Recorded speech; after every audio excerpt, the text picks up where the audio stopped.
Rodrygo and Camavinga carried Real to Champions League final.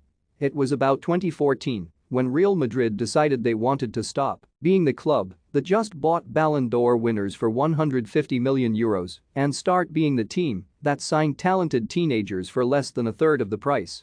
Their victory over Manchester City was built on that policy change 6 years ago.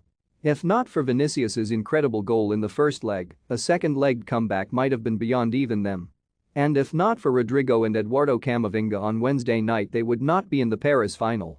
For all the brilliance of Karim Benzema and Thibaut Courtois, it was the supporting cast of kids that carried them over the line. Rodrygo's goals per games record in the Champions League is 1 every 104 minutes, that's better than every other player who has played at least 10 games for the club in Europe, bar Ferenc Puskás and Cristiano Ronaldo. His ability to be in the right place at the right time in the biggest of games is even more incredible in view of his limited role in the league this season, only 13 starts. Camavinga was not far behind him with his contribution. It was his pass out to Benzema ahead of the first goal. And it's his running with the ball that looks like it's been superimposed on the game from another match. He's fresh while others are wilting. That can be explained by the fact that he had come off the bench, but he's 19. It's far harder to explain where he gets the confidence to dominate the biggest game of the season at both ends of the pitch the way he did. Madrid supporters have wondered where their midfield will be once Luka Modric, Toni Kroos and Casemiro are no longer playing. Judging by Camavinga's performances in the Champions League this season, they need have no concerns. Madrid were so often linked with Paul Pogba, but they really only ever had eyes for someone who looks like he can be better than Manchester United's French World Cup winner. Not all the deals for youth have worked out. Brazil under-23 international Reinier Jesus is still out on loan at Borussia Dortmund and struggling to make an impact. Martin Odegaard had to leave to get regular football, and Tate Kubo is out on loan and in a relegation battle at Mallorca. They also still signed Eden Hazard and Luka Jovic for big money, and both have flopped, but the drive towards taking young talent and making it theirs has worked. Fede Valverde is another example.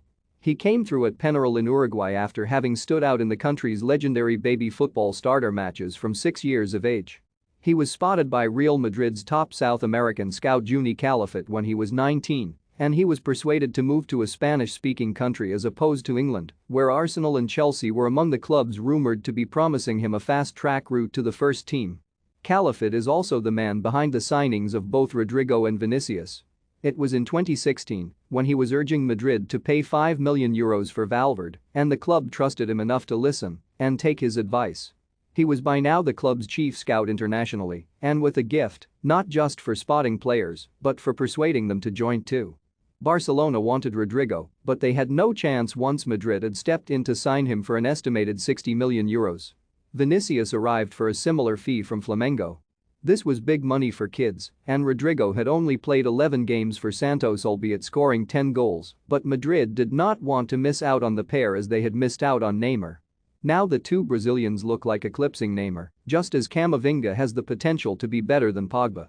This summer Madrid are expected to go back to their old habits and sign an established star for big money, paid to him in signing on fee and wages, and not to his club.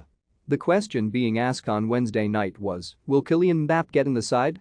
It was tongue-in-cheek, of course. If Mbappé arrives, Carlo Ancelotti will have the new signing plus Rodrygo, Vinicius, and Benzema to pick his front three from. In midfield, Camavinga and Valverde will continue to contest the evergreen Modric, Casemiro, and Kroos. In the meantime, Ancelotti must decide which of the young pretenders start in Paris. He's still likely to start with the old guard, but as he said in the preview to the second leg regarding Camavinga and Rodrygo, sometimes it's not who starts, but who finishes the game that matters.